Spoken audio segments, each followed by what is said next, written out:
আসসালামু আলাইকুম, সবাই কেমন আছেন? তো আমি আজকে এই দুইটা আম দিয়ে সুন্দর একটা রেসিপি বানাবো, যেটা অনেক বেশি মজাদার এবং অনেক বেশি টেস্টি হবে। তো আম শেষ হওয়ার আগে কিন্তু আপনারা এই রেসিপিটা বানিয়ে খেতে পারেন, সেটা সকালে কিংবা বিকালে। তো প্রথমে আমি এখানে দুইটা আম একদম ছিলে নিয়েছি, খোসাগুলো তুলে নিয়ে নিলাম আম দুইটা। তো এই পাকা আমগুলো দিয়ে আমরা অনেক সুন্দর সুন্দর রেসিপি তৈরি করতে পারি, অনেক সুন্দর জ্যামও তৈরি করতে পারি। তো আজকে আমি এই পাকা আম দুটো দিয়ে অনেক সুন্দর একটা মজাদার খাবার বানাবো। তো যারা এখনও আমার চ্যানেলে সাবস্ক্রাইব করেননি তারা ঝটপট আমার চ্যানেলে সাবস্ক্রাইব করে ফেলেন, আর এই সুন্দর সুন্দর রেসিপিগুলো দেখার জন্য তৈরি হয়ে যান। তো দেখেন আমি এখানে ছাঁকনির সাহায্যে আমগুলো একটু ম্যাশ করে নিচ্ছি, কারণ এখানে আমার আঁশের কোনো প্রয়োজন নাই। তো আমার এখানে আঁশগুলো থাকলে খাবারটা মজাদার হবে না, তাই আমি আঁশগুলো ছাঁকনির সাহায্যে ছেঁকে নিচ্ছি। তো দেখেন অনেক সুন্দর করে ছেঁকে নিতে হবে যেন একটুকু আঁশ না থাকে। তো আমার প্রায় ছাঁকা শেষ হয়ে গিয়েছে। তো এখন আমি আঁশগুলো ফেলে দেব, আর এই ভিতরে থাকা নরম তুলতুলে আমটা নিয়ে নিব। এই দেখেন অনেক সুন্দর। তো এখানে আমি এই আমটার মধ্যে দিয়ে দিলাম পরিমাণ মতো সুজি, যেহেতু আমার দুইটা পাকা আম ছিল।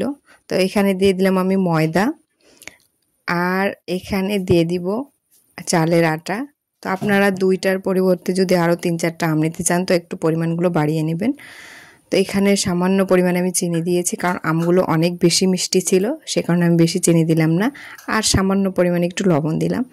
তো এবার আমি এগুলো সুন্দর করে মাখিয়ে নিব, একদম নরমও হবে না, একদম শক্তও হবে না, একদম মিডিয়াম সাইজের একটা ডো বানিয়ে নিব। দেখেন অনেক সুন্দর হয়েছে কিন্তু মাখাটা, আর এভাবেই কিন্তু মাখতে হবে, একদম শক্ত করা যাবে না আর একদম নরম করা যাবে না। তো এখানে আমি 15 মিনিট রেস্টে রেখে দিলাম, আর 15 মিনিট রেস্টের পর এখন আমি চুলায় চলে এসেছি। এবার দেখেন আমি ছোট ছোট করে বল বল করে দিচ্ছি, যার যেরকম ইচ্ছে সেরকম করে দিতে পারেন। তো এখানে আমি সবগুলো একটু একটু করে দিচ্ছি, কারণ আমার যতখানি জায়গা আছে ততখানি জায়গা আমি পূরণ করে দিলাম। আর এখানে আমি একদম হাই হিটে কিংবা একদম লো হিটে ভাজবো না, একটু মিডিয়াম থাকবে চুলার আঁচটা, যেন পুড়ে না যায়।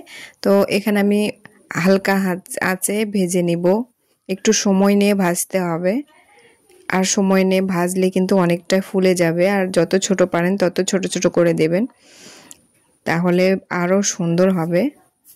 তো এই আমের পিঠা বলেন বা আমের ফুলুরি বলেন, এটা কিন্তু অনেক বেশি মজাদার খেতে, আর এটা বিকালে কিংবা সকালে আপনারা নাস্তায় খেতে পারেন।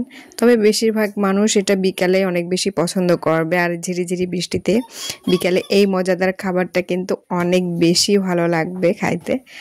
আর যেসব বাচ্চারা একদম আম খেতে পছন্দ করে না সেসব বাচ্চাদের এরকম আমের ফুলুরি বানিয়ে দিতে পারেন, অনেক মজা করে খাবে কিন্তু। আর আমরাও কিন্তু অনেক মজা করে খাই এই আমের ফুলুরিটা, আর অনেক বেশি টেস্টি হয়।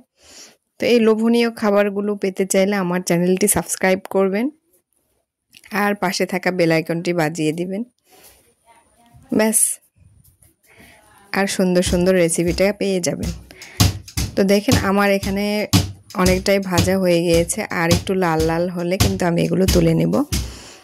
দেখেন অনেক সুন্দর হচ্ছে, কিন্তু দেখতে অনেক বেশি লোভনীয় লাগছে। তো আর একটু লাল লাল হয়ে গিয়েছে, দেখেন অনেক সুন্দর। এবার এগুলো আমি তুলে নিচ্ছি, যেহেতু লাল লাল হয়ে গিয়েছে, আর এটা খেতে অনেক বেশি মজাদার হবে। দেখেন আমার একদম ভাজা শেষে। ধন্যবাদ সবাইকে।